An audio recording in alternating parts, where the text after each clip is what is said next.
Hello प्यारे बच्चे, सब एकदम तैयार हैं।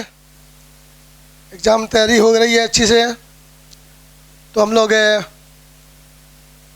थर्ड टेस्ट के लिए तैयार हो चुके होंगे। थर्ड टेस्ट के लिए आपका जो ग्रुप है, करंट इलेक्ट्रिसिटी का ग्रुप है, जिसमें चैप्टर नंबर आपका 3, 4, 6, 7 ये 4 चैप्टर है आपका। तो इन चारों चैप्टर की तैयारी हमको थर्ड ग्रुप में करना है, जिसमें करंट से रिलेटेड सारे थ्योरी होंगे। तो जिसमें से इम्पॉर्टेंट क्वेश्चन आपको भेज दिया गया है, व्हाट्सएप ग्रुप में क्वेश्चन आपको दे दिया गया है। आप उस क्वेश्चन को देख लेंगे। उसी में से लॉन्ग क्वेश्चन में जो जो क्वेश्चन आपको दिया गया है, हम उस पर डिस्कस शुरू करते हैं। उसके डिस्कशन के क्रम में कुछ छोटे क्वेश्चन नेचुरली सॉल्व हो जाएंगे, कुछ ऑब्जेक्टिव क्वेश्चन सॉल्व हो जाएंगे, और उसके क्रम में जो उसके बाद जो शॉर्ट क्वेश्चन बच जाएंगे फिर अलग से उसको एक्सप्लेन कर दिया जाएगा। तो हम लोग स्टार्ट करते हैं। सबसे पहला क्वेश्चन उसमें देखिए तो क्या है आप लोग। क्वेश्चन नंबर 1 में आपका है Kirchhoff's law and applying Kirchhoff's law में व्हीट स्टोन ब्रिज। ये क्वेश्चन करंट इलेक्ट्रिसिटी के ग्रुप में सबसे इम्पॉर्टेंट क्वेश्चन है। तो इसकी आने की संभावनाएं 99.99 है, मतलब 100% बोल दें तो कोई दिक्कत नहीं है। तो इस क्वेश्चन को हम लोग देखेंगे। सेकेंड क्वेश्चन हमारा क्या है, Biot Savart law and its application. Biot Savart law को समझ जाना है और उसके आधार पर circular coil, current carrying circular coil के सेंटर पर मैग्नेटिक फील्ड कितना होगा, उसके फार्मूला को डिराइव करना है। ये दूसरा नंबर था। फिर इसका एक और क्वेश्चन बायट-सवार्ट लॉ का एप्लीकेशन पर रखा गया है। क्वेश्चन नंबर 6 होना चाहिए, है ना? हाँ, 7 नंबर है। तो अच्छा, वो इंग्लिश हिंदी में नंबरिंग में चेंज हुआ होगा। तो हिंदी मीडियम के अनुसार जो आपका है current carrying long straight wire, लंबा चालक तार है और उसमें करंट फ्लो कराते हैं, तो उसके आसपास किसी पॉइंट पर मैग्नेटिक फील्ड कितना होगा, उसको बताने के लिए फार्मूला ड्राइव करेंगे। ये हमारा बायट-सवार्ट लॉ का 2 क्वेश्चन हमने रखा है, मतलब चैप्टर नंबर 4 का ये क्वेश्चन हुआ। उसी क्वेश्चन में से एक क्वेश्चन और आपका होगा एम्पियर सर्क्यूटल लॉ के एप्लीकेशन के आधार पर है, यानी चैप्टर नंबर 6 का क्वेश्चन होगा आपका सोलिनॉइड परिनालिका के कारण का सेल्फ इंडक्टेंस, है ना, स्वप्रेरकत्व क्या है, उसका व्यंजक प्राप्त करें। ये क्वेश्चन आपका इम्पॉर्टेंट क्वेश्चन है। फिर उसमें से क्वेश्चन नंबर 3 आपका है, क्वेश्चन नंबर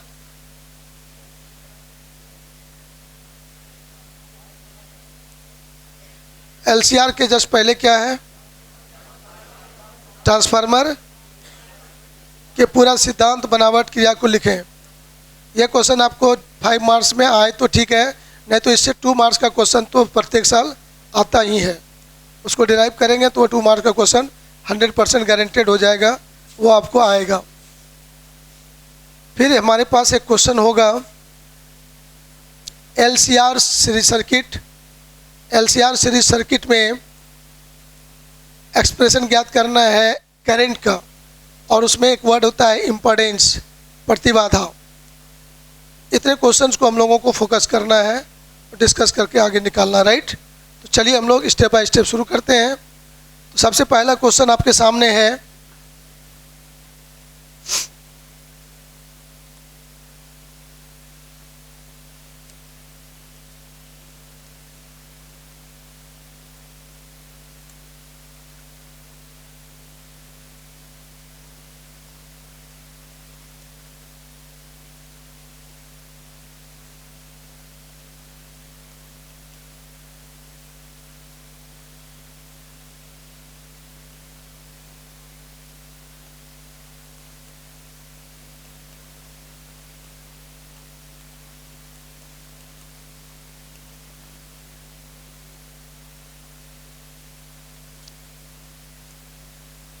क्वेश्चन नंबर आपका हो गया 1।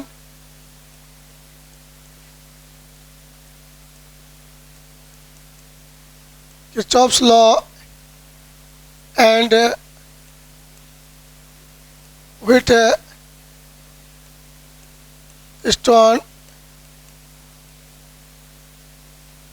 ब्रिज के बैलेंस होने के लिए कंडीशन। ये दोनों टर्म को समझना है।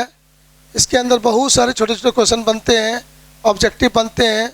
सभी पॉइंट पर हम स्टेप बाय स्टेप डिस्कस करेंगे और उसका जवाब ढूंढेंगे, राइट। तो चलिए, सबसे पहला बात है कि किरचॉफ्स लॉ है क्या। तो बहुत सिंपल बात है, एकदम सरल वे में समझेंगे।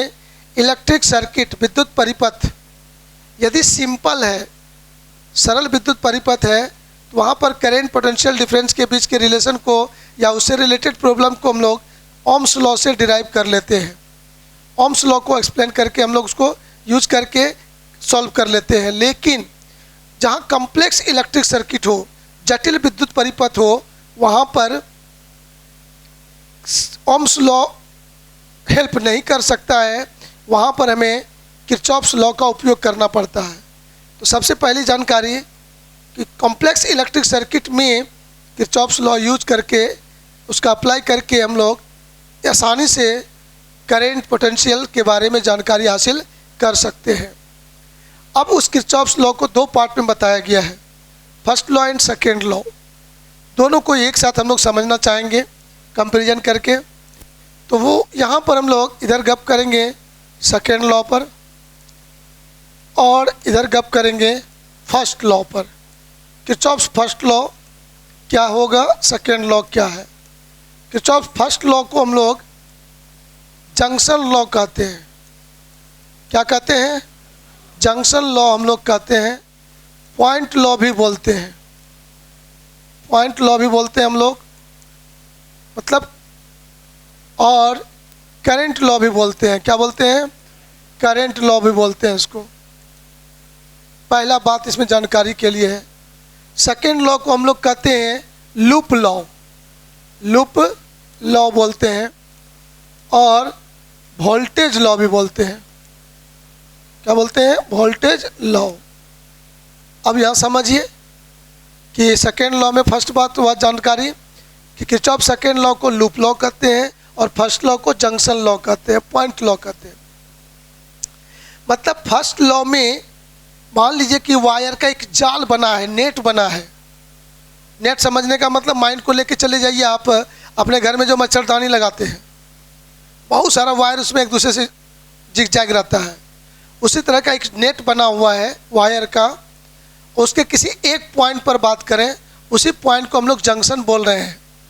उस पॉइंट पर मोर देन 2 वायर्स कनेक्ट होंगे तो उसको हम लोग जंक्शन बोल देंगे। तो उस जंक्शन पर के लिए लॉ बना है, इसलिए फर्स्ट लॉ को नाम दिया है जंक्शन लॉ। अब उस फर्स्ट लॉ में करंट से जो रिलेटेड थ्योरी है, करंट के वैल्यू के बारे में चर्चा हुआ है कि एक जंक्शन पर करंट का मान कितना होगा, इसीलिए फर्स्ट लॉ का नाम करंट लॉ भी पड़ा है। फिर हमारे पास आते हैं सेकेंड लॉ। सेकेंड लॉ में कोई एक पॉइंट का चर्चा नहीं है, एक क्लोज्ड लूप का चर्चा है, बंद परिपथ का चर्चा है। एक बंद परिपथ में, इसीलिए इसका नाम पड़ा है लूप लॉ। और इस लॉ में पोटेंशियल से रिलेटेड थ्योरी है, पोटेंशियल से रिलेटेड थ्योरी दिया गया है, विभव से रिलेटेड दिया गया है। मतलब यहाँ पर एनर्जी का बात हो रहा है। क्या इसका बात होगा, एनर्जी का बात होगा। और इसमें करंट है तो ये चार्ज से रिलेटेड बात होगा। किसे होगा, चार्ज से रिलेटेड बात होगा। तो इसमें फर्स्ट लॉ में हमको समझना है कि इसको करंट लॉ बोला गया है।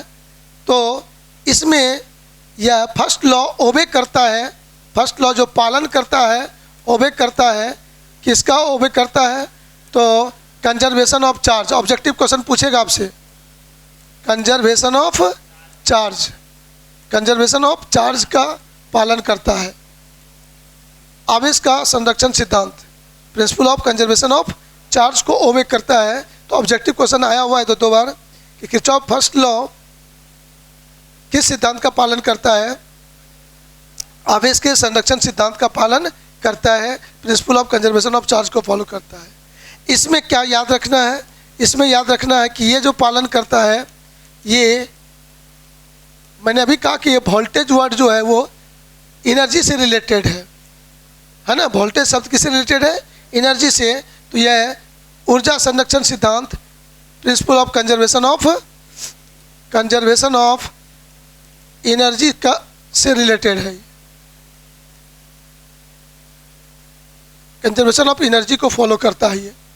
तीसरा पॉइंट, अब लॉ का मेन पॉइंट क्या है वो बताता है। तो फर्स्ट लॉ हमको कहता है at any junction the algebraic sum of all currents is zero. किसी भी जंक्शन पर सभी विद्युत धाराओं का अलजेब्रिक सम जीरो होता है, ये बताया जा रहा है। मतलब यहाँ पर हम लोग ऐसे समझेंगे, ये मान लो वायर है, इसमें करंट इस 3 पाथ से आ रहे हैं और यहाँ से करंट निकल रहा है। तो देखेंगे गौर से, यह पॉइंट आपका जंक्शन कहलाएगा। ये क्या कहलाएगा, जंक्शन कहलाएगा। ये जंक्शन हो गया आपका। आने वाली करंट का सिंबल I1 देते हैं, इसमें करंट I2, इसमें करंट I3, इसमें कहते हैं I4, इसमें कहते हैं I5। तो जंक्शन की ओर जो करंट आता है, इनकमिंग करंट है, उसको हम पॉजिटिव ले लें, तो वहाँ से निकलने वाले करंट को क्या लेंगे, निगेटिव। अब यदि आने वाले करंट को ही निगेटिव ले लें तो निकलने वाले करंट को पॉजिटिव लिया जाता है। तो इनकमिंग आउटगोइंग में डिफरेंस समझाने के लिए प्लस और माइनस साइन का यूज करना है।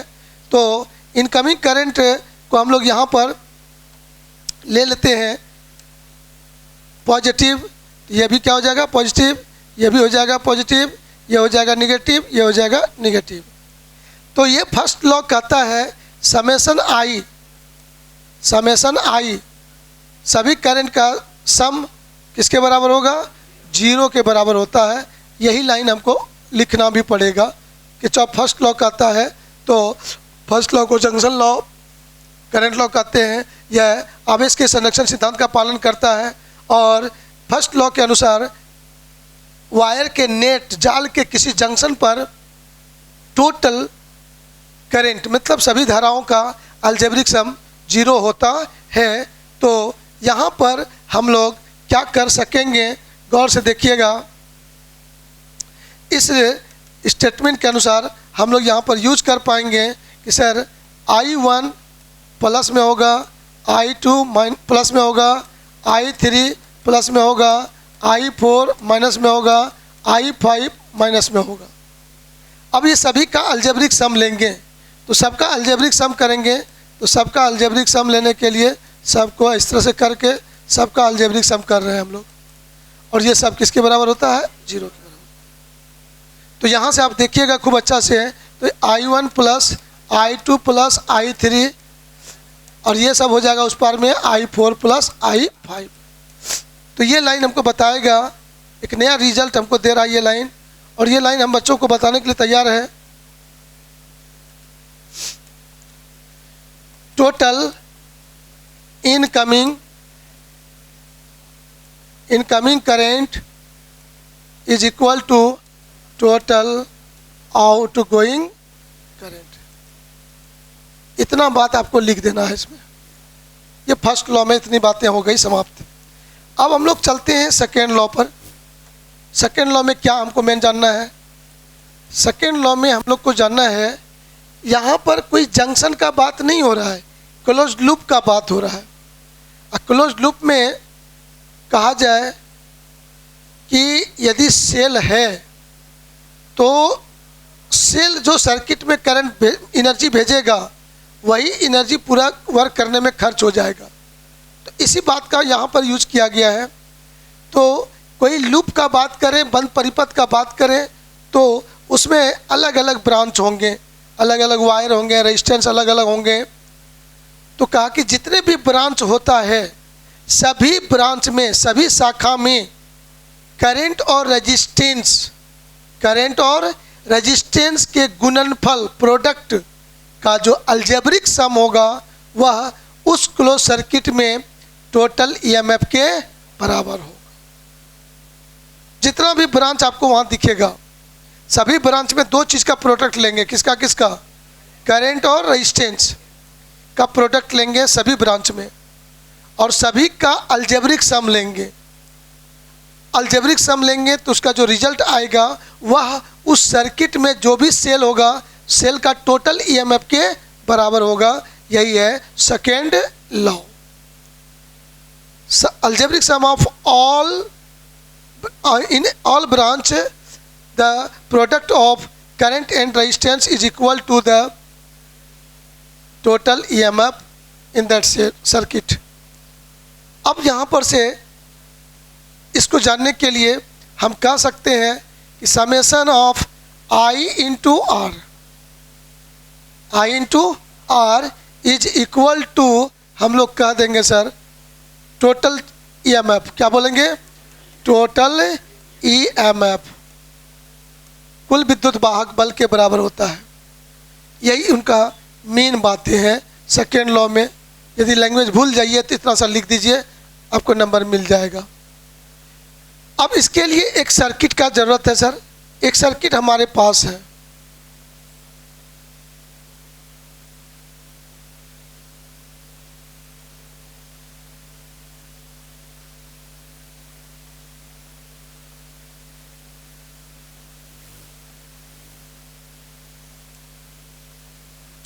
चलिए यहाँ पर देख लेते हैं कि बहुत बड़ा नेट था, नेट से हम लोग तार काट के निकाल लिए। या एक क्लोज सर्किट तुम्हारे को दिख रहा है। यहाँ पर हम लोग एक सेल दिखा देते हैं कि यहाँ पर एक सेल है, और यहाँ पर भी एक सेल दिखा देते हैं।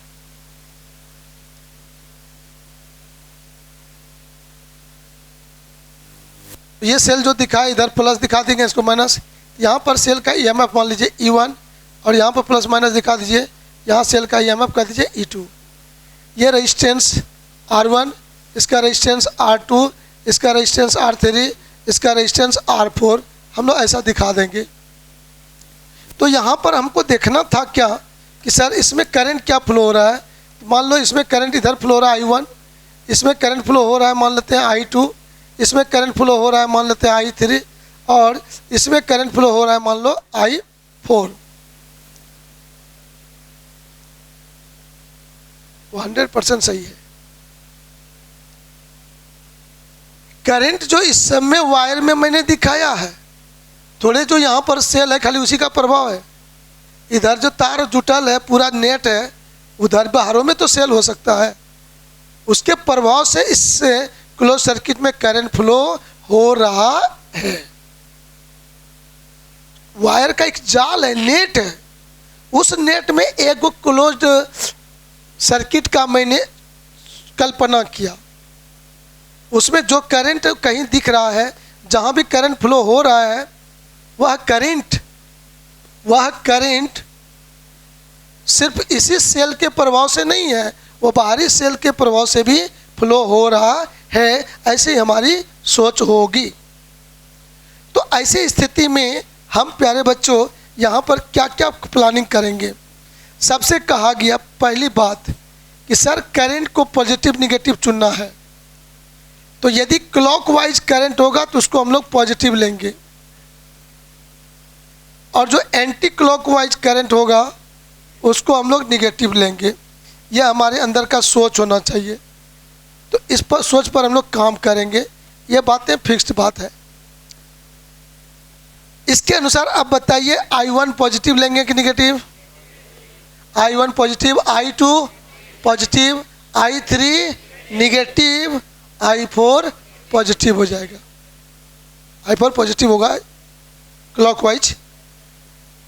अब सेल का ईएमएफ जो है उसको पॉजिटिव निगेटिव पे सोचना है। सेल के ईएमएफ को पॉजिटिव निगेटिव कैसे सोचिएगा, उसके लिए आपको बताया गया कि सेल का नेचर जिधर करंट फ्लो कराने का है उसी दिशा में यदि करंट फ्लो हो रहा है तब वो पॉजिटिव लेंगे, और जिस दिशा में करंट भेजना चाहता है, मतलब प्लस से करंट निकलता है, यही ना नियम है। लेकिन उस ब्रांच में यदि करंट उसके विपरीत दिशा में दिखाया गया हो तो वहाँ पर ईएमएफ को निगेटिव लेंगे। क्या लेंगे? तो हमारे इस ब्रांच में करंट ईएमएफ क्या लेना है? करंट भेजने का नेचर इधर है लेकिन फ्लो हो रहा है इधर, तो यहाँ पर ईएमएफ क्या लेंगे हम लोग? निगेटिव लेंगे ईएमएफ को। आइए यहाँ पर देखिए गौर से, करंट इधर फ्लो हो रहा है, इसका नेचर भी इधर फ्लो कराने का है, तो यहाँ पर का ईएमएफ क्या लेंगे? पॉजिटिव लेंगे। जितनी भी संभावनाएं हो सकता था प्लस माइनस पर, मैं वैसा ही उदाहरण चुना हूँ कि सब बात यहाँ पर एक ही फिगर में आ जाना चाहिए। अब मेरे पास कहेंगे ब्रांच का नाम ए बी सी डी, ये क्लोज सर्किट का नाम हो गया। ए बी सी डी ए एक क्लोज सर्किट हो गया। इस क्लोज सर्किट में 4 ब्रांच हमको दिख रहा है, तो इस ब्रांच में करंट और रेजिस्टेंस का प्रोडक्ट क्या होगा? I1 R1 पॉजिटिव या negative? I1 R1 sir positive होगा। सेकेंड ब्रांच में आ जाइए, I2 into R2 positive, I3 R3 negative, I4 R4 positive. अब इन सभी का अलजेब्रिक सम लेना है। क्या लेना है सबका? सबका जो अलजेब्रिक सम होगा गुरुजी,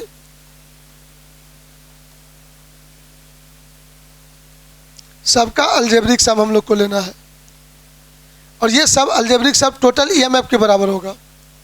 तो E1 तुम्हारा क्या है? निगेटिव, E2 क्या है? पॉजिटिव। तो हम लोग को यहाँ पर टोटल ईएमएफ में minus E2 plus minus E1 plus E2, ये हो गया मेरा किरचॉफ सेकेंड लॉ के अनुसार आपका स्टेटमेंट के अनुसार इक्वेशन बन गया। तो स्टेटमेंट लिख कर फिगर दिखाकर ये इक्वेशन दिखा दीजिए, हमारा सेकेंड लॉ हो गया। अलग से क्वेश्चन 2 नंबर का पूछ देगा कि किरचॉफ सेकेंड लॉ को इलेक्ट्रिक सर्किट में दर्शाएं, तो सेकेंड लॉ का स्टेटमेंट लिख कर ये ग्राफ फिगर बनाकर आप इक्वेशन लिख दीजिए। 2 नंबर यहाँ पर हो गया अलग से। अब किरचॉफ्स लॉ कहेगा तब तो फर्स्ट और सेकेंड लॉ को दिखाइए, और छोटा छोटा फिगर यहाँ भी बना के दिखा दीजिए, यहाँ बना के दिखा दीजिए, ये आपका सेकेंड लॉ में किरचॉफ्स लॉ में हो जाएगा। अब ये सेकेंड लॉ का कहानी इतना था जो कि आपका एंड हो गया। अब हमारे बच्चों के बीच क्वेश्चन आने वाला है application of Kirchhoff's law. Kirchhoff's law का एप्लीकेशन कहाँ होगा, इस पर हम लोग फोकस करेंगे, कैसे होगा। Application of Kirchhoff's law, application of Kirchhoff's law ये क्या है? Wheatstone bridge. क्या है? Wheatstone bridge. व्हीटस्टोन ब्रिज में हम लोग देखते हैं क्या है व्हीटस्टोन ब्रिज, उस पर गप करते हैं। चलिए आगे बढ़ते हैं व्हीटस्टोन ब्रिज पर हम लोग, ठीक है?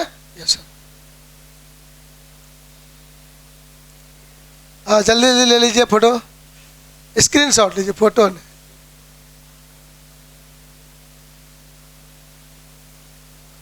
बच्चा सब बिगड़ गया। अच्छा, उम्र ही बिगड़ने का है। 1:30 बजे पहले ने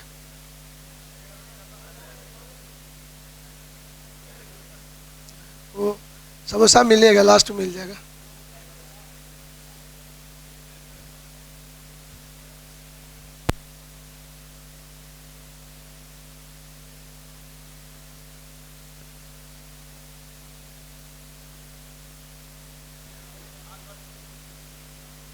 व्हीटस्टोन ब्रिज।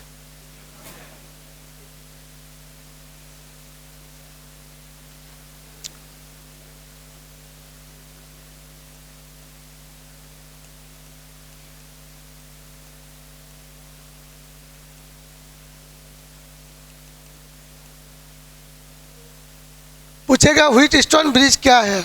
सर कहेंगे हम लोग एक है, यह एक इलेक्ट्रिकल सर्किट है जिसमें किसी वायर के अननोन रेजिस्टेंस को, अज्ञात प्रतिरोध को प्राप्त किया जाता है, और यह किरचॉफ्स लॉ के सिद्धांत पर कार्य करता है।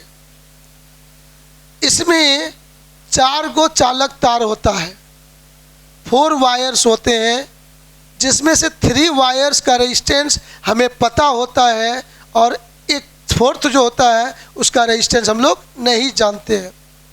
उन चारों वायर को एक क्वाड्रिलेटरल चतुर्भुज के रूप में जोड़ते हैं। तो चतुर्भुज के रूप में जोड़ेंगे तो 6 को कोना बनेगा। क्या तो बनेगा? ले राजा,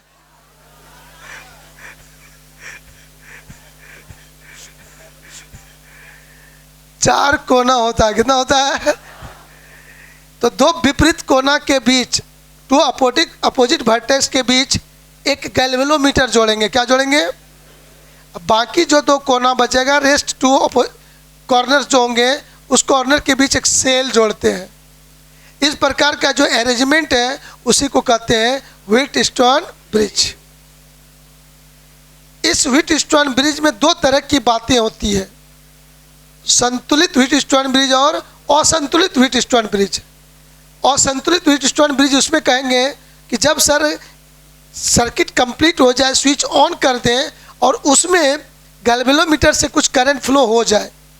तो गैल्वेनोमीटर से यदि करंट फ्लो हो जाता है तब वह सिस्टम अनबैलेंस्ड हो जाएगा, और यदि गैल्वेनोमीटर से करंट फ्लो ना हो तो वह बैलेंस्ड कहलाएगा, संतुलित व्हीटस्टोन ब्रिज कहलाएगा। तो यहाँ पर हमारा प्रश्न है कि संतुलित व्हीटस्टोन ब्रिज के लिए शर्त ज्ञात करें। यही क्वेश्चन आपका इंपॉर्टेंट है। तो बैलेंस्ड व्हीटस्टोन ब्रिज के लिए शर्त ज्ञात करना है, तो उसका शर्त यही होता है कि बगल में जो दो साइड होता है उस दोनों साइड का जो रेजिस्टेंस का जो रेशियो होगा, रेस्ट वह रेजिस्टेंस के रेशियो के बराबर हो जाना चाहिए। तो सर गैल्वेनोमीटर में करंट क्यों नहीं फ्लो करेगा? तो इसका मेन रीज़न है करंट फ्लो करना मतलब चार्ज फ्लो होना, और चार्ज फ्लो होने के लिए पोटेंशियल का डिफरेंस होना चाहिए, विभवांतर होना चाहिए। और जिस 2 पॉइंट के बीच यदि पोटेंशियल सेम हो, पोटेंशियल डिफरेंस 0 होगा और पोटेंशियल डिफरेंस 0 होगा तो करंट फ्लो नहीं करेगा। यही कंसेप्ट, मेन कंसेप्ट हुआ। तो आइए उसको हम लोग जैसा तेज़ी से एकदम देख लेते हैं। सर व्हीटस्टोन ब्रिज बनाने के लिए कहेगा तो हम लोग इस तरह से 4 को पॉइंट दर्शा देंगे और सभी पॉइंट पे रेजिस्टेंस को जोड़ देंगे।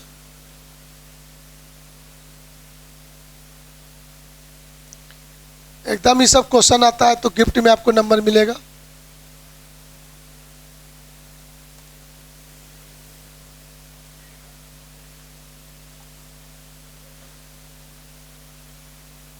हो गया, सेल हो गया आपका, ये गैल्वेनोमीटर हो गया।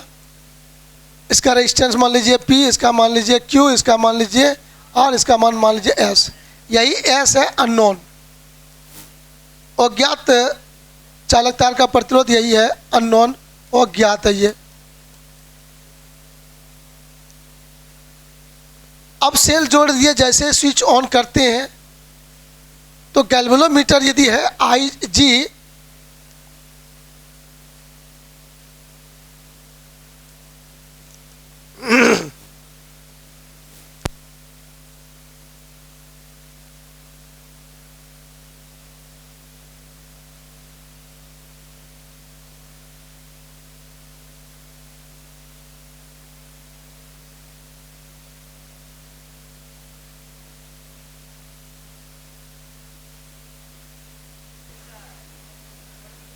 चलिए हो गया।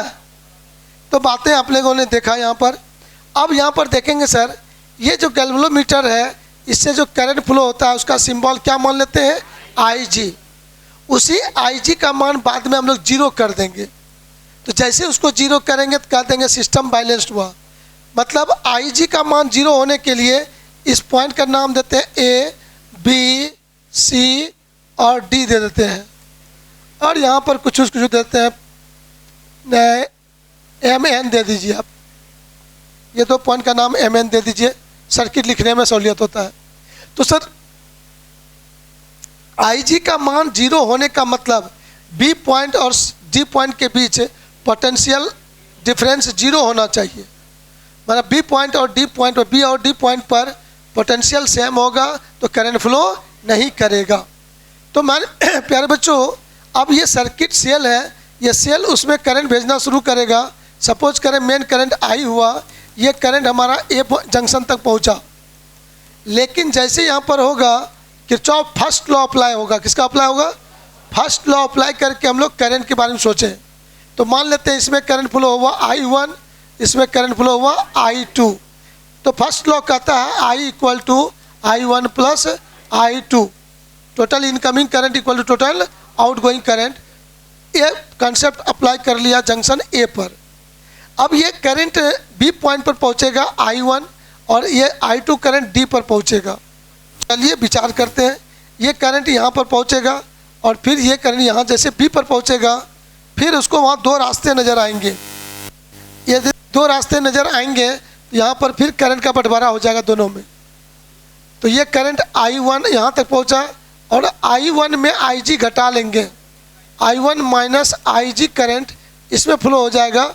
किरचॉफ फर्स्ट लॉ के अनुसार सोचा मैंने, incoming current equal to outgoing current, दोनों आउटगोइंग करंट को ऐड कीजिएगा तो I1 के बराबर हो जाएगा।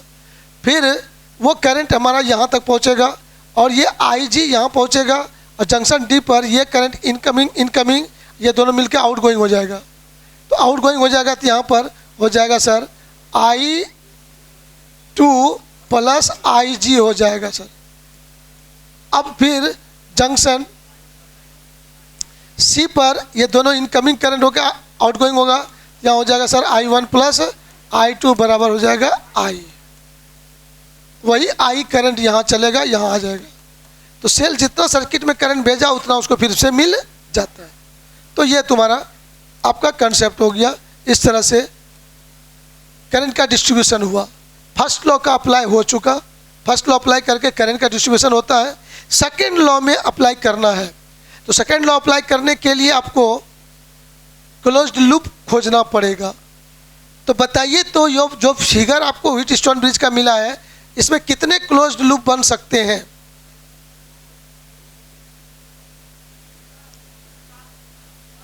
इसमें क्लोज्ड लूप की टोटल संख्या पॉसिबिलिटी है होने का बनने का 5 क्लोज्ड लूप यहाँ बन सकता है, लेकिन हम उसमें सेलेक्ट करेंगे कोई दो सेलेक्ट करेंगे। किरचॉफ सेकेंड लॉ अप्लाएंगे, 2 इक्वेशन बनेगा, इक्वेशन को सॉल्व कर देंगे, हमारा कंडीशन मिल जाएगा। अब कैसे बनेगा गौर से सुनते जाइएगा, हम बोल देते हैं एक बार। ए बी डी ए एक क्लोज लूप बनेगा, दूसरा बी सी डी बी, तीसरा ए बी सी डी ए, तीसरा बन गया। चौथा A B C M N A, चौथा बन गया। पांचवा A D C M N A, यह बन गया पांचवा। टोटल 5 क्लोज लूप यहाँ बन सकता है, लेकिन हमें को सिंपल लेना है जिसमें सेल फेल कोई यूज ना हो। तो वो सिंपल हमारा बनेगा ए बी डी हमारा एक क्लोज लूप बनने का चांस है। यहाँ पर हम उस क्लोज लूप को चुनते हैं ए बी डी को। दूसरा क्लोज लूप हम लोग यहाँ चुनेंगे सर। तो यहाँ पर हम लोग क्या देंगे, ए बी डी का बात करेंगे। ए बी डी लूप में हम लोग विचार करें सेकेंड लॉ से। कहाँ से? Kirchhoff second law, voltage law, loop law जो बोलते हैं एक ठू से सेकेंड लॉ अप्लाई करेंगे। तो देखिए गौर से सर, हमारा close loop A B D A बना, तो इसमें कितने ब्रांच हो गए? 3 ब्रांच। एक ब्रांच हो गया ए बी, दूसरा हो गया बी डी, तीसरा हो गया डी ए। ए बी में करंट है क्लॉकवाइज, बी डी में करंट है क्लॉकवाइज, लेकिन डी ए में करंट एंटी क्लॉकवाइज है। तो I1 positive, IG positive, I2 negative apply करेंगे। और इसमें देखते हैं इस लूप में कोई सेल नहीं है सर, कोई सेल नहीं है, तो टोटल EMF क्या होगा? 0। सेल रहता तो कुछ होता, लेकिन सेल है ही नहीं, टोटल EMF 0। तो हम लोग यहाँ पर क्या देंगे सर, तेजी से I1P plus IG into G resistance of galvanometer, और minus I2 into R resistance है, R इक्वल टू 0। यह इक्वेशन मिला आपका। चलिए फिर हम लोग क्लोज लूप चुन लीजिए दूसरा, बी सी डी बी। तो B C D A B D A बोलना होगा, लास्ट वहाँ जा करना है। जहाँ शुरू करेंगे वहाँ पहुँचना है लास्ट में, तभी क्लोज्ड होगा। लूप में हम लोग सेकेंड लॉ अप्लाई करेंगे। आइए गौर से, बी सी में करंट हो जाएगा क्लॉकवाइज, डी सी डी में हो जाएगा एंटी क्लॉक, और डी ए बी में हो जाएगा एंटी क्लॉक। तो यहाँ पर ये प्लस हो जाएगा, ये माइनस हो जाएगा, और ये माइनस हो जाएगा, इस क्लोज लूप में हो जाएगा। तो प्लस हम लोग क्लॉकवाइज को पॉजिटिव लिए हैं और एंटी क्लॉक क्या लेंगे, निगेटिव। तो यहाँ पर आपको बताना पड़ेगा कि ये एरो मार के दिखा दीजिएगा कि मैं इस दिशा को क्या लिया हूँ। वो आपके मन पर है, कोई जरूरी नहीं कि आपको हरदम निगेटिव लेना है, पॉजिटिव लेना है। आपकी मर्जी, जो मन हो पॉजिटिव निगेटिव ले लूँ, लेकिन हाँ एक बार जो सेलेक्ट करेंगे फिर वो बदलेंगे नहीं। तो मैंने क्लॉकवाइज को पॉजिटिव यहाँ सोच लिया, अब उसको बदलेंगे नहीं, उसी सोच पर हम लोग काम करेंगे। तो बी सी वायर में करंट आपका कितना है, I1 माइनस आई जी इंटू कितना रेजिस्टेंस है, Q। ये रिजल्ट क्या होगा, पॉजिटिव। सी डी वायर में गौर से देखिए, ये माइनस हो जाएगा, I2 प्लस आई जी इंटू क्या हो, रेजिस्टेंस कितना है S, और माइनस I2 इंटू आई जी इंटू जी, ये सब क्या होगा, 0। तो इसको थोड़ा सिंपल फॉर्म में ले आएंगे इसको। तो I1 इंटू क्यू माइनस आई जी तीन जगह होगा। तो यहाँ बच जाएगा Q, यहाँ बच जाएगा प्लस S, यहाँ हो जाएगा प्लस G। माइनस कॉमन हो गया है, यहाँ से भी माइनस कॉमन हो गया, इसका भी माइनस कॉमन हो गया, इसका माइनस कॉमन हो गया, ये सब प्लस हो जाएगा। और I2 भी बचा होगा, हाँ I2S minus I2 into S बराबर क्या हो गया, 0। Equation number 2। तो दो क्लोज लूप चुन के दो इक्वेशन लिख दिया। अब दोनों इक्वेशन के बाद हमारे पास सोच होगा कि संतुलित व्हीटस्टोन ब्रिज लेना है सर। तो जैसे संतुलित व्हीटस्टोन ब्रिज की बात होती है, तुरंत हम लोग क्या करेंगे, आई जी को 0 करेंगे। तो हम लोग यहाँ पर एक छोटा सा सेंटेंस यूज करेंगे, फॉर बैलेंस्ड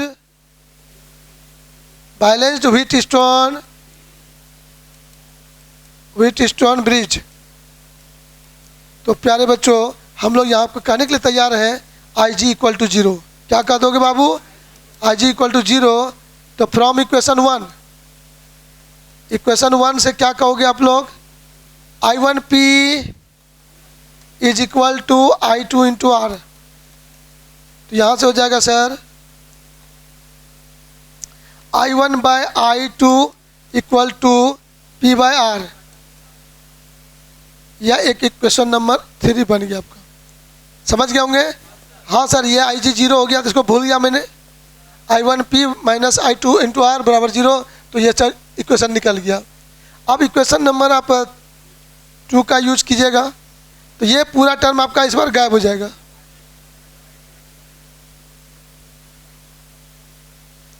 ठीक है ना। तो IG 0 है, तो IG वाला टर्म 0 करेंगे तो ये पूरा गायब हो जाएगा। तो बचेगा I1Q और उस पार में जाएगा I2S। तो हो जाएगा सर I1, इक्वेशन नंबर 2 से I1Q इक्वल टू हो जाएगा तुम्हारा I2 इंटू एस। तो यहाँ से सर हमारा हो जाएगा I1 by I2 equal to S by Q। यह इक्वेशन नंबर 4 हो गया। अब 3 एंड 4 को सोचो, फ्रॉम इक्वेशन 3 एंड 4। तो हमारा काम हो गया। तो फ्रॉम इक्वेशन 3 एंड 4, तो प्यारे मोहन साहब हम लोग कह देंगे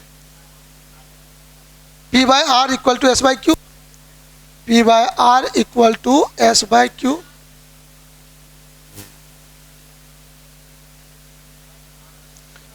हाँ, वहाँ गाड़ी फंसने लगा था जाके, यहाँ गाड़ी फंस रहा था। R by P equal to S by Q. तो यहाँ पर देखिए P उधर ले जाइए, R इधर हो जाएगा S। तो P by Q equal to हो जाएगा R बाई S। इसका मतलब यहाँ पर देखेंगे गौर से हम बच्चे लोग, इस दोनों का रेशियो, इस दोनों का रेशियो और इस दोनों का रेशियो इक्वल होना चाहिए, तभी बी पॉइंट और डी पॉइंट पर पोटेंशियल सेम होगा और उसके बीच का डिफरेंस, पोटेंशियल डिफरेंस 0 होगा और आई जी का मान क्या होगा, 0 होगा, और तब ये सिस्टम बैलेंस हो जाएगा। क्या हो जाएगा, मतलब पुल जैसा काम करने लगेगा। जो चार्ज ए से होता चला हुआ बी होते हुए सी में निकल जाएगा, इधर जो गड्ढा में वो चार्ज करंट नहीं गिरेगा। यही इसका सेंस है, इसलिए नाम इसका पड़ा है ब्रिज, पुल, राइट, यस। तो यही हो गया कंडीशन, शर्त, संतुलन होने का शर्त आपका ये हो गया। इतना दूर तक लाना के लिए कहता है आपको। तो चलिए इसको हम लोग मान लिए कि हो गया कंप्लीट। चलिए एकदम मेन बात आपको दिमाग में चला गया, एकदम आराम से आपको वीडियो बना लेना है। जल्दी से 10 सेकंड में स्क्रीनशॉट ले लीजिए, हमारा गप हो जाएगा।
चलिए हम आगे बढ़ते हैं, क्वेश्चन नंबर 2 पर चलते हैं।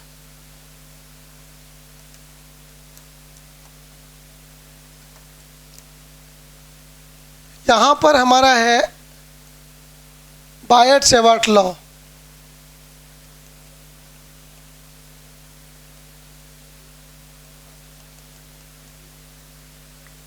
और इसी में पढ़ना है मैग्नेटिक फील्ड, मैग्नेटिक फील्ड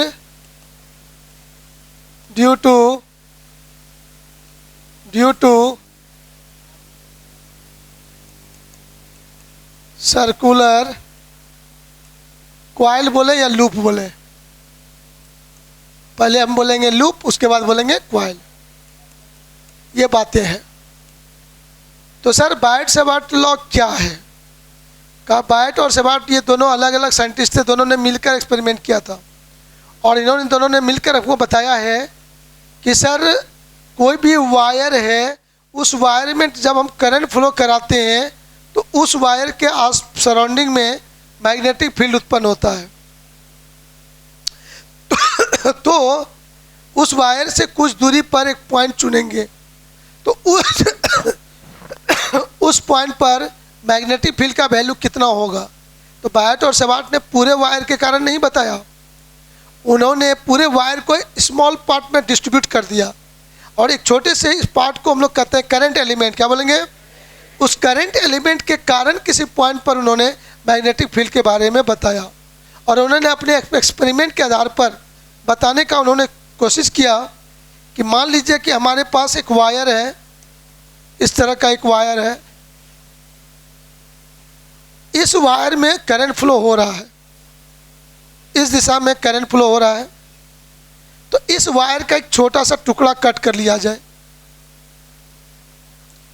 और उसके लेंथ को हम लोग DL बोल देते हैं। क्या बोल देते हैं? DL। तो इस पर एक टेंजेंट ड्रॉ करेंगे, तो ये टेंजेंट हमारा इस दिशा में हो गया, तो DL का जो दिशा होगा वो इसी दिशा में दिखाएंगे। अब स्मॉल एलिमेंट से कुछ दूरी पर पॉइंट चुनेंगे सर। अब इस पॉइंट का नाम P दे देते हैं। अब इस पॉइंट पर हम लोग मैग्नेटिक फील्ड निकालेंगे स्मॉल करंट एलिमेंट के कारण। पूरे वायर का एक छोटा सा टुकड़ा है, इस पॉइंट का नाम CD दे देते हैं हम लोग। CD स्मॉल एलिमेंट हुआ, उससे 8 दूरी पर एक पॉइंट चुना गया है और इस पॉइंट पर मैग्नेटिक फील्ड निकालना है। तो इस दिशा में यूनिट वेक्टर में मान लेता हूँ r कैप। यूनिट वेक्टर क्या मान लेता हूँ? r कैप मान लेता हूँ। यह ध्यान दीजिएगा, डिस्टेंस यदि x माने हैं तो x कैप लिखेंगे, r डिस्टेंस लिए हैं तो r कैप यूनिट वेक्टर मानेंगे। तो यहाँ पर देखेंगे गौर से, छुट्टी लो जगह जान प्राण वहीं समझो थोड़ा सा ना, वो सब हर में न कभी कभी। अच्छा अभी से बांट लो, पढ़िए न पहले, उसके बाद समझा देंगे। नहीं सामूहिक अकेले में कोई गप नहीं होता है, जो करो खुलेआम करो, सबके सामने करो। तो सर यहाँ पर बायट और सेवार्ट ने मिलकर एक्सपेरिमेंट के आधार पर अपना स्टेटमेंट दिया था कि स्मॉल करंट एलिमेंट के कारण जो मैग्नेटिक फील्ड होगा उसका वैल्यू उस वायर के स्मॉल एलिमेंट के लेंथ के प्रोपोर्शनल होता है। पहला बात उन्होंने कहा था।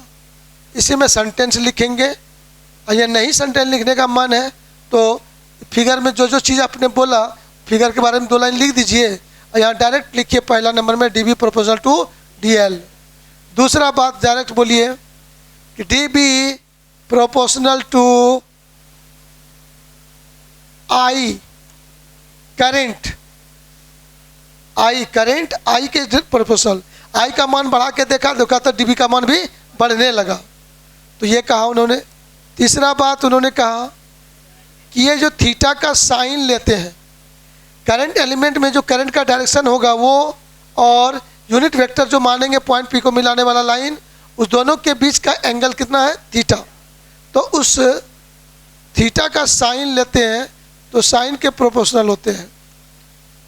कॉस नहीं लेंगे क्योंकि कॉस में एंगल का मान बढ़ने से कॉस का वैल्यू घटता है, लेकिन यहाँ पर देखा कि एंगल का वैल्यू बढ़ाने से मैग्नेटिक फील्ड का मान बढ़ रहा है तो वहाँ पर साइन का यूज किया गया है।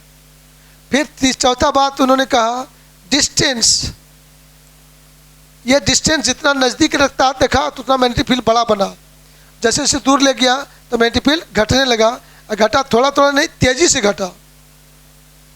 तो इसीलिए वहाँ पर कहा कि inversely proportional to square of distance from the wire, wire से पॉइंट P का जो डिस्टेंस है उसके स्क्वायर के इन्वर्सली प्रोपोर्शनल है। ये 4 बात उन्होंने अलग अलग बोला। अभी चारों को एक साथ कंबाइन किया, एक साथ कंबाइन किया तो उनको एक रिलेशन मिला, और यहाँ पर रिलेशन मिला उन्होंने mu naught upon 4 pi into I DL sign theta bye R square, ये उनको रिलेशन मिला। अब इस रिलेशन को वेक्टर फॉर्म में लिखना है, तो वेक्टर में लिखने के लिए देखना है कि ये DB का दिशा किधर होगा, उसको बताने के लिए इसको वेक्टर फॉर्म में लिखेंगे।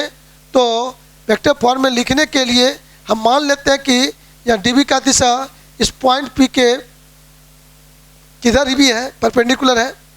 तो यदि वह प्लेन में पॉइंट P है तो जो भी है DB को यदि n कैप से गुना कर दिया जाए तो यह वेक्टर DB होगा कि नहीं होगा। तो इसी आधार पर जब देखा कि यहाँ पर DB को हम लोग लिख रहे हैं वेक्टर फॉर्म में, तो यहाँ पर क्या लेना होगा, n कैप लगा देंगे। तो जैसे n कैप लगाएंगे ना तो DL sine theta into n cap होगा कि नहीं होगा।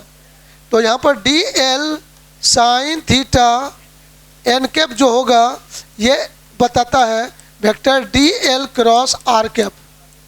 किसको बताता है? ये vector DL cross R cap को बताता है।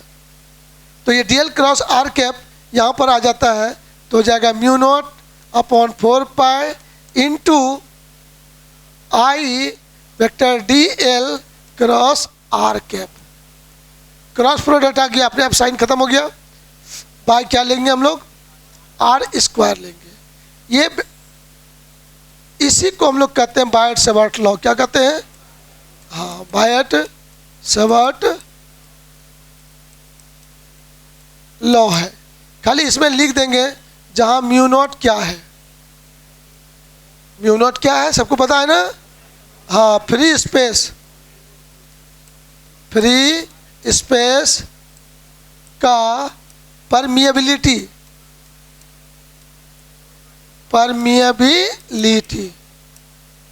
हिंदी में क्या कहते हैं? चुंबकशीलता। हिंदी में क्या कहते हैं? चुंबकशीलता। देखियो अरे गलती एक शब्द लो, सब मेहनत पानी में यदि परावैद्युतता यहाँ लिखा जाए गलती से तो घोर अन्याय हो जाएगा। अन्याय नहीं, नंबर काटने में मास्टर लोग को बड़ा मजा आएगा। एकदम फट से नंबर काट के गदगद 5 में 1 नंबर चला गया डायरेक्ट। कुछ चुन लिखेगा यहाँ। हाँ ये बात अच्छी है कि कुछ चुने लिखेगा तो यो नंबर काटेगा आधा नंबर, और गलती लिखा गया तो 1 नंबर काट लेगा यहाँ। इधर लिखवे नहीं करना ना। हाँ कॉन्फिडेंस रहेगा तो सही लिखना ही लिखना है, और इसमें कोई दम नहीं है, आपको पता है। ये सब गलती होने का कोई चांस ही नहीं बनता है, और यदि सब गलती हो जाए तो पानी में आग लगने लगेगा। नहीं जी बाबू लोग, अब यूनिट का वैल्यू होता है 4×10⁻⁷ हेनरी पर। इतना सा लिख दीजिएगा। ये अभी कहाँ पर इसमें 5 नंबर नहीं देता है। जब भी देगा तो इसके साथ एक जोड़ देगा पुच्छड़ में। क्या जोड़ देगा ना कि वृत्ताकार लूप है, किसी भी आकृति का ये वायर है। अब निश्चित आकृति का वायर दे देगा कि वृत्ताकार लूप बना है, सर्कुलर लूप बना है, और उसमें करंट फ्लो होता है, तब उसके सेंटर पर मैग्नेटिक फील्ड कितना होगा। यह स्टेप है ना। इस स्टेप का जवाब हमको यहाँ पर सटाना होगा। इसमें तो जगह सटा देते हैं हम लोग। तो कुछ नहीं सोचना है, जैसे इस इक्वेशन का अप्लाई करना है। अब देखिए एक बार और हमको याद आ रहा है, ऑब्जेक्टिव एक बार पूछ दिया था, जैसे कि हम भी हम पूछिए लेते हैं आप लोगों से। आपको भी आत्मा में शांति मिलेगा, हमको तो और मिलेगा। हाँ हमको मिलेगा शांति यही कि क्वेश्चन बोर्ड एग्जाम में ऐसे था, μ0/4 pi into I vector dl cross vector r by खाली जगह क्या लिखेंगे? RQ। यस, आप लोग पास हो गए, पप्पू पास हो गया।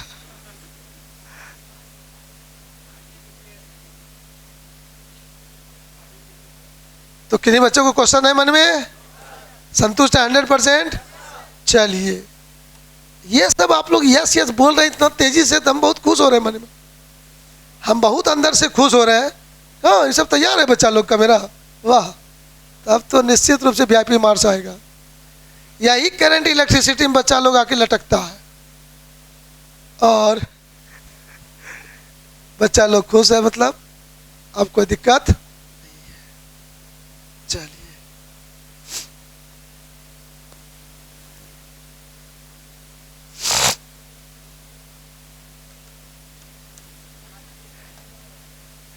हाँ तुरंत रुकिए, पूरा ले लीजिएगा। अब कहता है कि सर ये वायर जैसे तैसे नहीं है, निश्चित आकृति का वायर है, और ये वायर मैं मान लेता हूँ सर्कुलर है। कैसा है? सर्कुलर वायर है ये। तो सर इसका एक रेडियस अपना कुछ होगा कि नहीं होगा? इसका रेडियस मान लेते हैं R है, राइट, या कैपिटल R मान लें सर। तो कहता है इस वायर में हम लोग करंट फ्लो कर देते हैं। करंट फ्लो हो गया इस तरह से आई, तो वह करंट पूरे वायर में दौड़ने लगेगा इस तरह से। अब कहता है इसके सेंटर पॉइंट P पर मैग्नेटिक फील्ड का मान कितना होगा और उसका डायरेक्शन किधर होगा। यही पूछ दिया आपसे, कैसे बताएंगे? बोला सर जो बायट-सवार्ट लॉ को अप्लाई करेंगे। तो क्या बताया बायट-सवार्ट ने? बायट-सवार्ट ने यह बताया कि कितना लंबा वायर है कोई मतलब नहीं, उसका एक छोटा सा टुकड़ा ले लूँ, और उसके कारण बायट-सवार्ट लॉ बता दिया, ये फॉर्मूला लगा दीजिए। मैग्नेटिक फील्ड निकल जाएगा। तो जब स्मॉल एलिमेंट के कारण मैग्नेटिक फील्ड निकल गया तो उसको फिर इंटीग्रेट कर देंगे, टोटल वायर के कारण मैग्नेटिक फील्ड निकल जाएगा। इतना सा तो बात है। चलिए, बहुत सुंदर बात। तो सर हम लोग क्या करते हैं, एक छोटा सा टुकड़ा काट भी लिए बिना देरी किए। तो जैसे काट लिए सर, तो यहाँ पर हम लोग देखेंगे कि इस पर करंट का डायरेक्शन हमारा ये होगा कि नहीं होगा। तो small current element vector D L का ये दिशा हो जाएगा।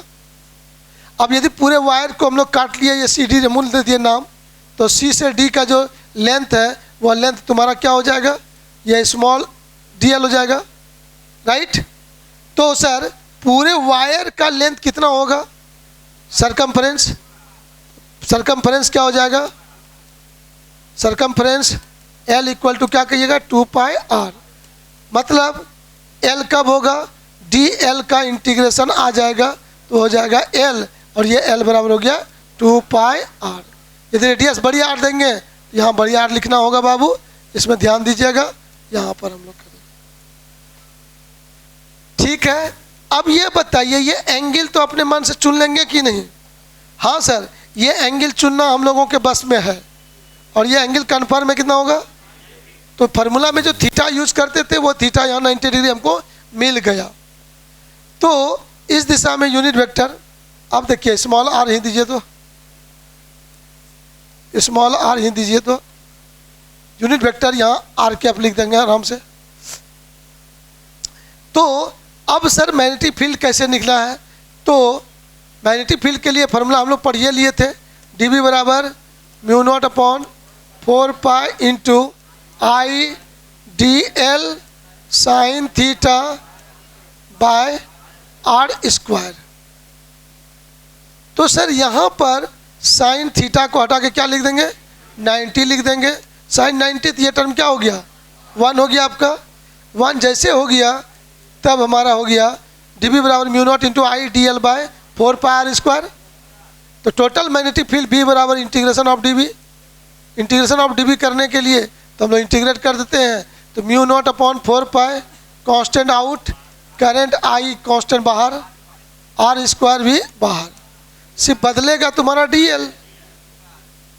तो B बराबर तुम्हारा हो गया sir mu naught upon 4 pi into I by R square into 2 pi R. dl का इंटीग्रेशन L, L बराबर 2 पाई आर। 3 लाइन में कहानी खत्म। R square R cancel, pi pi cancel, 2 2 जो खत्म हो जाएगा। तो B equal to mu naught into I bye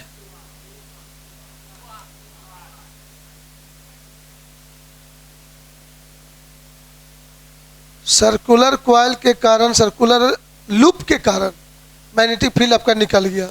अब यदि कॉइल होता, तो कॉइल होता तो यहाँ पर नंबर ऑफ टर्न्स कहते n, नंबर ऑफ टर्न्स, फेरों की संख्या हम लोग क्या कहते n।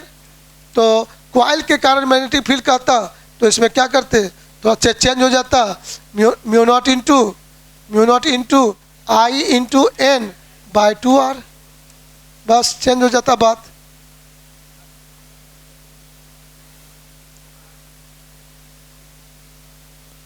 फिर से बोलिए।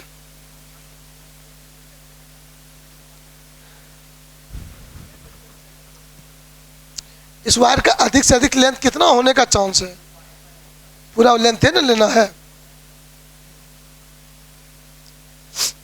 तो ये इस तरह से हमारा हो गया।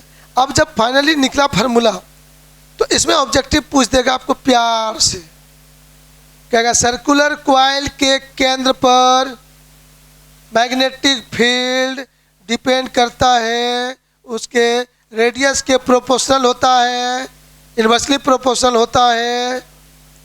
तो रेडियस के इन्वर्सली प्रोपोर्शनल होते हैं। ऑब्जेक्टिव में ये बातें आने का चांस छोटा छोटा बात है, रहता है।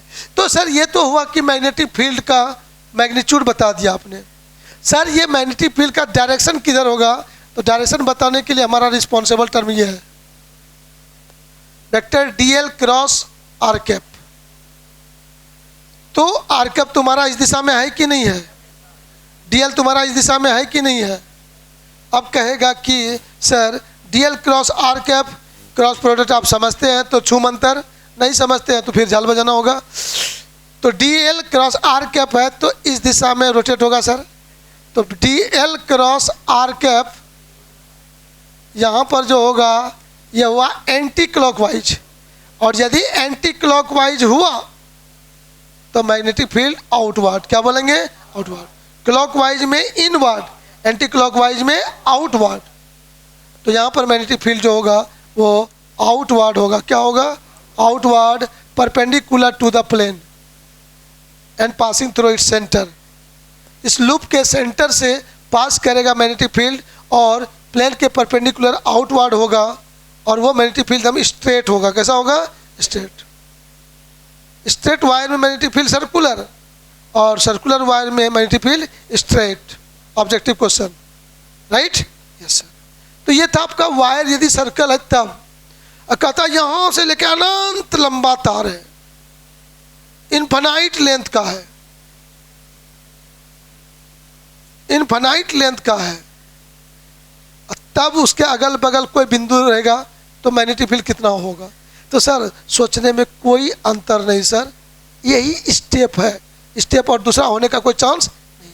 तो स्टेप यही है, तो क्या होगा, तार चाहे सर्कुलर हो कि तार सीधा हो कि कुछ भी हो सर, उसका एक छोटा सा टुकड़ा ले लेना है, टुकड़ा के कारण मैग्नेटिक फील्ड ले लेना है और उसको इंटीग्रेट कर देना, हो जाएगा।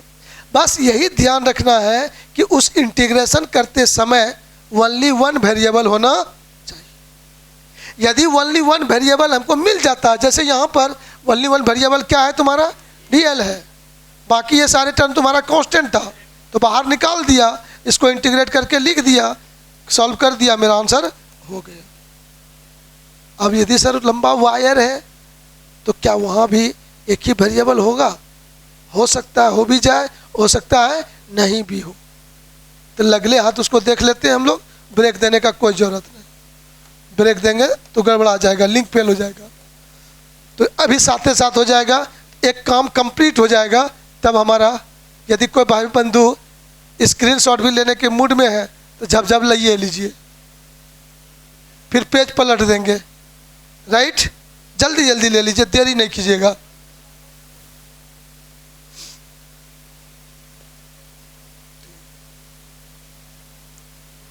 चार बजे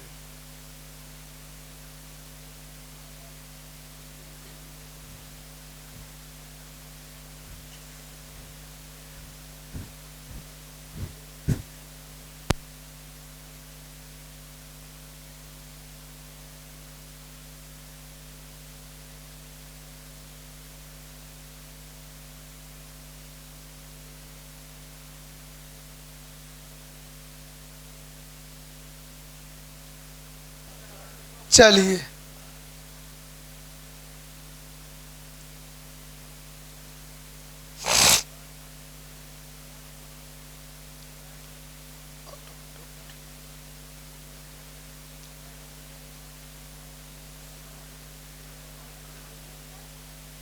हो गया,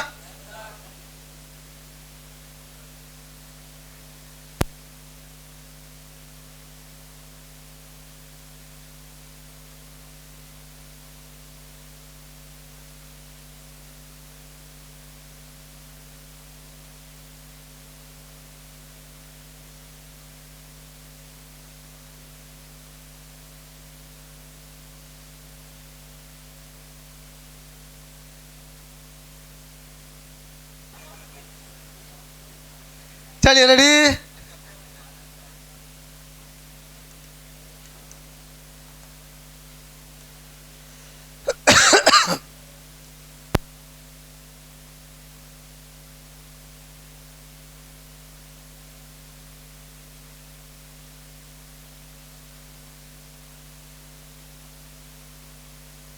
ये लोग का पेट ठीक है ना, हम बोले और कौन बोलेगा, आगे बढ़े। चलिए, बाइट सेवर्ट लॉ का ही क्वेश्चन है, क्वेश्चन नंबर भरसक 7 दिए हैं भरसक। हिंदी मीडियम वाले के अनुसार कौन है, 6 है, और इंग्लिश मीडियम वाले 7 है। तो इसमें यही था ना सर, लॉन्ग वायर के कारण application of bite Savart law, ये क्या है, एप्लीकेशन ऑफ बायट-सवार्ट लॉ है। लॉन्ग वायर है, उसमें करंट फ्लो हो रहा है, जैसे कि पोल में जो वायर है, पोल में वायर है ना, बिजली के पोल में जो वायर सब लटका है उसमें करंट फ्लो होता है, तो उसके आसपास भी मैग्नेटिक फील्ड होता है। तो वहाँ मैग्नेटिक फील्ड कैसे निकालेंगे आप? आइए एकदम चुटकी बजा के देख लेंगे हम लोग। सर हम लोग एक स्ट्रेट वायर का बात कर लिए, लॉन्ग वायर ले लिया मैंने, इस लॉन्ग वायर में करंट फ्लो कराइए।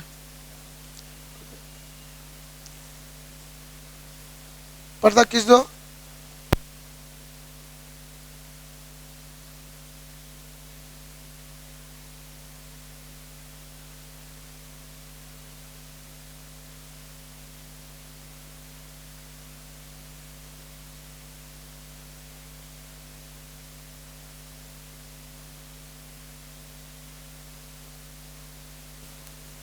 तो इसमें यदि करंट आई फ्लो कर रहे हैं हम लोग, तो इस वायर का स्मॉल एलिमेंट आप चुन लीजिए कहीं भी।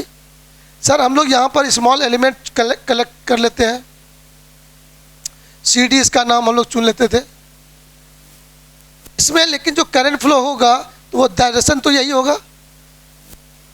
अब इसके लेंथ को मान लो dx, किसका लेंथ को क्या मान लोगे?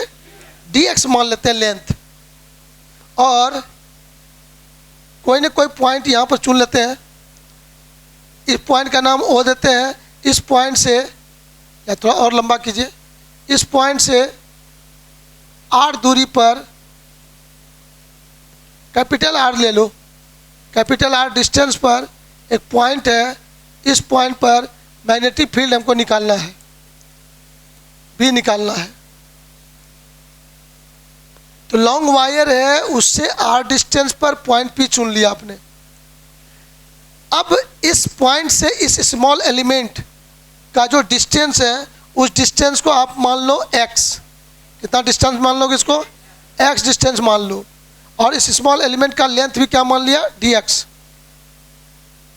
तो सर हम पूरे वायर के कारण निकालने के पहले हम एक छोटा सा स्मॉल एलिमेंट के कारण मैग्नेटिक फील्ड निकालेंगे। तो इस स्मॉल एलिमेंट से इस पॉइंट का डिस्टेंस क्या है? इसको स्मॉल r मानेंगे, और इस दिशा में यूनिट वेक्टर क्या मानेंगे? r कैप, और इस दिशा में वेक्टर dx, वेक्टर dx का दिशा ये होगा। तो यहाँ पर दोनों के बीच का एंगल कितना मान लोगे? थीटा। कितना मान लोगे एंगल? हाँ, ये एंगल तो आपका 90 है। ये जो डिस्टेंस लेते हैं परपेंडिकुलर डिस्टेंस, क्या लेते हैं? ये वायर है और यहाँ पर पॉइंट पर मैग्नेटिक फील्ड निकालना है, यहाँ से एक परपेंडिकुलर ड्रॉ करेंगे। तो परपेंडिकुलर ड्रॉ किए, वो पॉइंट O पर पड़ा, और ये लेंथ R कांस्टेंट हो गया, इसको बदलेंगे नहीं। पॉइंट को इधर उधर खिसकाएंगे तभी ना कैपिटल R बदलेगा, पॉइंट को नहीं खिसकाएंगे तो कैपिटल R बदलने का कोई चांस नहीं है, वो नहीं बदलेगा आपका। चलिए मान लिया नहीं बदला सर। अब जरा सा ध्यान देना कि सर इस पॉइंट पर यहाँ पर कुछ ना कुछ एंगल बना आपका, ये एंगल मान लेते हैं कितना बना? अल्फा एंगल बना। तो अब आप लोगों से पूछूंगा कि रे बाबू पॉइंट P पर स्मॉल एलिमेंट के कारण मैग्नेटिक फील्ड कितना होगा?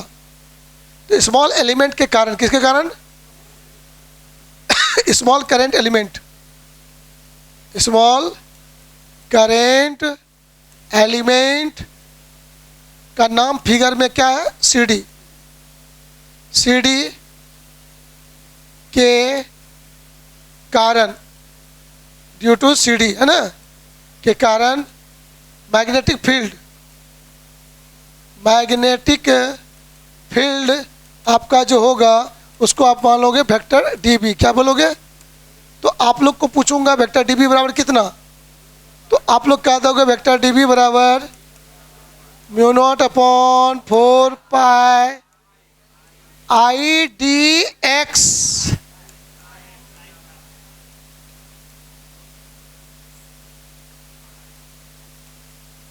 Sorry,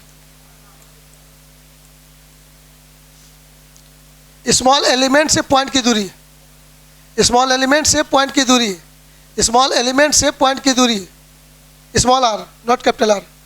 capital R is perpendicular distance, लंबा दूरी है, वो कांस्टेंट वैल्यू है, वो पॉइंट P खिसकाएंगे तभी बदलेगा। स्मॉल एलिमेंट को चेंज करेंगे तो स्मॉल r चेंज होगा, थीटा चेंज होगा। तो यहाँ पर देखिए आप लोग, आपके वेरिएबल की संख्या कितना दिख रहा है यहाँ पर? कितने वेरिएबल्स यहाँ दिख रहे हैं? 4। सर स्मॉल एलिमेंट को चेंज करेंगे पोजीशन को, एक्स बदलेगा, एक्स बदलने के साथ थीटा बदलेगा, थीटा बदलने के साथ स्मॉल आर बदलेगा, स्मॉल आर बदलने के साथ अल्फा बदलेगा। 4 वेरिएबल्स आपके हैं। यही एक थोड़ा सा ट्विस्टेड पॉइंट है। तो अब जब यहाँ लिखोगे इसका मैग्नीट्यूड का वैल्यू, तो dB बराबर आप क्या लिखेंगे?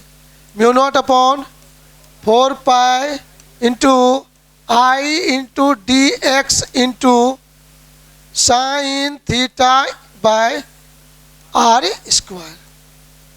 एक्स भी वेरिएबल, थीटा भी वेरिएबल, आर भी वेरिएबल। यहाँ पर अभी इक्वेशन में 3 वेरिएबल आपका है। अब बाबू इसको इंटीग्रेट करोगे तो आपका आंसर हो जाएगा, लेकिन इंटीग्रेट करें तो कैसे करें? 3 वेरिएबल है। उस वेरिएबल को आपको पहले एक में कन्वर्ट करना होगा। तो मैंने बोला वेरिएबल की संख्या कितना है यहाँ पर? आर है, एक्स है, थीटा है, अल्फा है। इस तीनों को तुम बदल दो इसमें, उस तीनों को कन्वर्ट कर देंगे किसमें? अल्फा में। यही याद रखना है, क्योंकि इसका पोजीशन चेंज करेंगे डायरेक्ट अल्फा पर इफेक्ट पड़ेगा। तो हम सब वेरिएबल को अल्फा में कन्वर्ट करके सिंगल वेरिएबल होगा, इंटीग्रेट कर देंगे, मेरा काम हो जाएगा। यही तो थ्योरी है। अब वो कैसे बदलेंगे अल्फा में? तो बच्चा क्लास का मैथमेटिक्स का यूज होगा, एकदम बच्चा क्लास का मैथमेटिक्स। तो आइए उसको जैसा ये इक्वेशन नंबर लिख के छोड़ दीजिए। सर हमको बारी बारी से यहीं से सोचना है। सर मुझे पहले थीटा को बदलने का इच्छा करता है, तो यहाँ पर हम देख लेंगे उस ट्रायंगल में, इन ट्रायंगल ओडीपी ट्रायंगल में जो होगा, आप क्या कह दोगे? आप कह दोगे वहाँ पर theta equal to 90 plus alpha. Yes no? Exterior angle is the sum of interior angle by square अभिमुख अंतःकोणों के योग के बराबर। तो यहाँ पर थीटा इक्वल टू इतना हो जाएगा। तो अब यहाँ पर taking sine both side, sine लेना है तो दोनों तरफ आप साइन लगा दो। और सारे बच्चों को अब समझ में आ गया होगा कि साइन थीटा बदल गया किसमें? कॉस में, अल्फा में बदल गया। फार्मूला क्या हो जाएगा? Cos alpha. तो साइन थीटा को हटाएंगे, कॉस अल्फा लिख देंगे। एक चीज़ को मुझे रिमूव करने में हम सफलता मिल चुका हम लोगों को, साइन थीटा को अल्फा में बदल चुके, एक काम सफलता मिल गया। ठीक है, अब सर एक्स को हटाओ यहाँ से, एक्स के बदले हमको अल्फा लाना है। तो एक्स एक टर्म में हमको ट्रायंगल का एक साइड दिख रहा है, वो परपेंडिकुलर है। क्या है? परपेंडिकुलर है। ये क्या है? बेस। तो perpendicular by base tan alpha हो जाएगा क्या? हाँ सर, एक्स में अल्फा आ जाएगा। तो मैं यहाँ पर कर लूँगा बच्चे क्लास की तरह, एकदम सिंपल। ट्रायंगल में चले जाएंगे तो यहाँ पर लिख देंगे सर हम लोग tan alpha equal to X by capital R. तो सर यहाँ से x equal to R into tan alpha कहोगे। डिफ्रेंशिएट करना है हमको, चाहिए क्या? dx। हमको क्या चाहिए? dx लाना है। तो यहाँ से सर लिखेंगे dx इक्वल टू, आर तो कांस्टेंट है, tan अल्फा का differentiation sec alpha D alpha. Right sir? तो ये भी काम आपका खत्म हो गया। dx को अपने अल्फा के टर्म में ले आया। एक काम बचा अभी स्मॉल आर। तो small R by capital R equal to sec alpha. जल्दी बोलिए, गलती भी हो सकता है, सोच लीजिए अच्छा से, खाली ऐसे नहीं कर देना। ठीक है? हाँ एकदम ठीक है, नहीं है।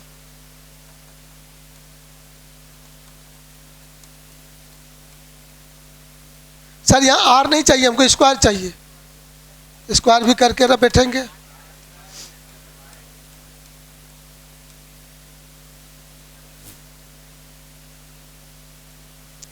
इस सारे वेरिएबल को अल्फा में कन्वर्ट कर लिया गया, वो सारे को पुट कर दीजिए। पुट कीजिएगा, सिर्फ वेरिएबल क्या बचेगा? अल्फा। अब उसके बाद इंटीग्रेट करेंगे। जैसे इंटीग्रेट करने लगेंगे अल्फा वेरिएबल होगा। तो इसी में थोड़ा सा लफड़ा है, जरा सा गौर से देखिए। आइए, वहाँ पर एक चीज़ लिमिट चुनना पड़ेगा इन टेस्ट के साथ। तो ध्यान दीजिएगा, लिमिट कैसे चुनेंगे सर? लिमिट चुनने के लिए इस पॉइंट को मिला दीजिए एकदम यहाँ से, और इसको मिला दीजिए यहाँ से। इस पूरा एंगल को कुछ मान लीजिए, इस एंगल को कुछ मान लीजिए। ये अल्फा 1 बोल दीजिए, अल्फा 2 बोल दीजिए। ये एंगल जो होगा यहाँ से यहाँ तक, ये अल्फा 1, अल्फा 1 पॉजिटिव होगा, लेकिन अल्फा 2 क्या होगा? नीचे हो जाएगा, ये निगेटिव हो जाएगा, ऊपर हो जाएगा पॉजिटिव। तो अल्फा 1 से अल्फा 2 तक इंटीग्रेट कर दो, तो पूरा वायर इसके अंदर आ जाएगा कि नहीं आ जाएगा? पूरे एंगल ले लेंगे तो पूरा एंगल ले लेंगे तो पूरा वायर इसके अंदर आ जाएगा। अभी यहाँ पर है तो अल्फा इतना बड़ा बना है, तो इस पॉइंट के ऊपर जा रहे हैं तो अल्फा पॉजिटिव, वो स्मॉल एलिमेंट नीचे लेंगे तो अल्फा क्या होगा? निगेटिव। तो हाँ, अनंत पर हम भेज देंगे ना बाद में। अभी मान लेते हैं कि यहाँ पर आके मिला दिए हम, ठीक है ना? हाँ, इन्फिनाइट लेंथ हम ले लेंगे। तो अभी यह अल्फा 2 से अल्फा 1 तक करेंगे, इंटीग्रेट कर देंगे। तो यहाँ पर लिमिट जो हो जाएगा, अल्फा का जो लिमिट लेंगे वो lower limit minus alpha 2, upper limit plus alpha 1, ये लिमिट चुनेंगे अल्फा का वैल्यू इंटीग्रेट करते समय। तो ये पूरा वायर जितना बड़ा लेंथ आपको दिख रहा है, पूरा लेंथ उसके अंदर आ जाएगा। तब हम लोग अब सम्मान याद रखिए, आप लोग पुट करना है तो पुट करना है, तो पेज बदलेंगे तो परेशानी बढ़ जाएगी। इसी में पुट कीजिए, यहीं देख देख के वो झपिए गया एक ठो, कोई बात नहीं, झपने दीजिए। अब हम लोग को इंटीग्रेट करना है। इंटीग्रेट करने के लिए आप क्या करोगे? टोटल मैग्नेटिक फील्ड, क्या बोलेंगे? Total magnetic field. Total magnetic field हमको खोजना है सर। तो उसके लिए हम सारे बच्चे पढ़ चुके हैं, दिमाग लगा चुके हैं। तो B equal to integration of D B कर देंगे सर। तो जैसे करेंगे तो उसके लिए लिमिट का जरूरत पड़ेगा, हम लोग सोच चुके लिमिट। तो mu naught 4 pi into I D X, D X का वैल्यू हाँ यही सामने है मैंने रे, R into sec square alpha into D alpha, right. Sine theta के बदले cos alpha by R square के बदले R square into sec square alpha. तो सेक स्क्वायर अल्फा कैंसिल, एक तो आर भी आपका कैंसिल, और तो कैंसिल नहीं होगा, कुछ नहीं होगा सर, कुछ कैंसिल। अब बी बराबर कांस्टेंट से बाहर निकाल दो। अब mu naught 4 pi I out, R भी out, mu naught upon 4 pi out I by R out. Integrate करेंगे बचेगा क्या? कॉस, कॉस अल्फा का इंटीग्रेशन, कॉस अल्फा का integration sine alpha, limit minus alpha 2 plus alpha 1। यहाँ पर limit देना था minus alpha 2 plus alpha 1। Complete. अब यहाँ पर से भाई बच्चा वाला बात बचा, अब कोई दम नहीं रहा। अल्फा को हटाएंगे, अल्फा 1 बैठाएंगे, माइनस के बाद माइनस माइनस प्लस हो जाएगा, अल्फा 2 हो जाएगा। तो ये हो जाएगा sir mu naught upon 4 pi into I by R into sine alpha 1 plus sine alpha 2। यदि ये वायर फाइनाइट लेंथ का था, परिमित लंबाई का था, तब तो ये फार्मूला सही है। लेकिन यदि इनफाइनाइट लेंथ का वायर है, अनंत लंबाई का वायर है, तो सर वैसे केस में अनंत के लिए ध्यान देना गौर से, अनंत लंबाई के लिए इनफाइनाइट लेंथ अंग्रेजी वाला लिख लेगा, सब अंग्रेजी लोग लिख लेगा। अनंत लंबाई के लिए, इनफाइनाइट लेंथ के लिए माय डियर बुतरू लोग, आप लोग क्या करोगे? यहाँ पर क्या कर लोगे? जल्दी बोलो सर। हम आपको बताना चाहते हैं इनफाइनाइट लेंथ के लिए अल्फा 1 और अल्फा 2 दोनों 90 हो जाएगा। इसको अलग से डिस्कस करते हैं। अभी मान लीजिए कुछ सेकंड के लिए 90 हुआ तो 90 पुट कर दोगे यहाँ पर, ये 90 यहाँ पुट कर दोगे, साइन 91 प्लस 1 2, तो आपका फाइनल रिजल्ट हो जाएगा B equal to sir mu naught upon 4 pi into I by R into 2 2 cancel, तो नीचे हो जाएगा mu naught upon into I 2 pi are.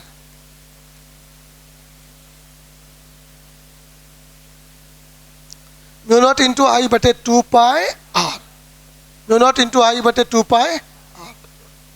हो गया कंप्लीट। देखिए गौर से, जहां पर सर्कुलर था वहां पाई आना था, लेकिन उसके फॉर्मूला में पाई नहीं है। जहां सीधा वायर है वहां पाई नहीं आना चाहिए, वहां फॉर्मूला पाई आ गया। ऐसे याद रखिएगा। बाकी दोनों का आंसर एकदम सेम आया, खाली पाई अंतर हो गया। Mu naught into I by 2 R था सर्कुलर के लिए, जबकि वहां पाई होना चाहिए। जो खराब है क्या कीजिएगा, जहाँ होना चाहिए वहाँ होता नहीं, जहाँ नहीं होना चाहिए वहाँ हो जाता है। ये लफड़ा है, समय विचित्र है क्या। तब छटपटा रहे हैं आप लोग, समोसा छूट जाएगा। ऑनलाइन वाला सुनिएगा, आजकल भालपुर में खूब प्रोग्राम हो रहा है। यहाँ के बच्चा लोग गदगद है, रोज कहीं न कहीं समोसा चलते रहता है। चूँकि विदाई समारोह हो रहा है ना, आज यहाँ कल वहाँ कल वहाँ कल वहाँ, एकदम बच्चा लोग चर्बिया आ जाएगा एक महीना में। आगे बढ़े तो बी बराबर हो गया ना। तो मैंने याद रखने के लिए बोला था कि सर्कल वाला में होना चाहिए पाई, वहाँ नहीं, सीधा में नहीं होना चाहिए, वहाँ होता है। बाकी फॉर्मूला सेम है ना। Yes sir. ऑब्जेक्टिव में कितने बार आ चुका है, हम लोग को भी कन्फ्यूजन कभी कभी हो जाता है।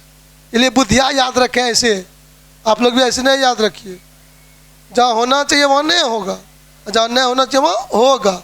हो गया, कभी नहीं भूलेंगे हम लोग नहीं। क्वेश्चन नंबर 4 क्या है, देखिए पढ़ के।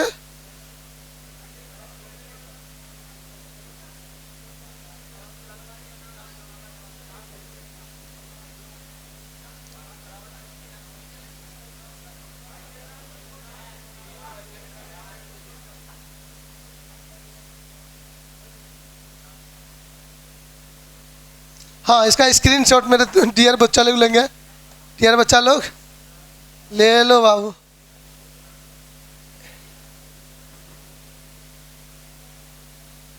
दो स्टेप में होना है ना।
आज हम लोग इंट करते हैं, फिर हम लोग मिलेंगे अगले क्लास में नई एनर्जी के साथ।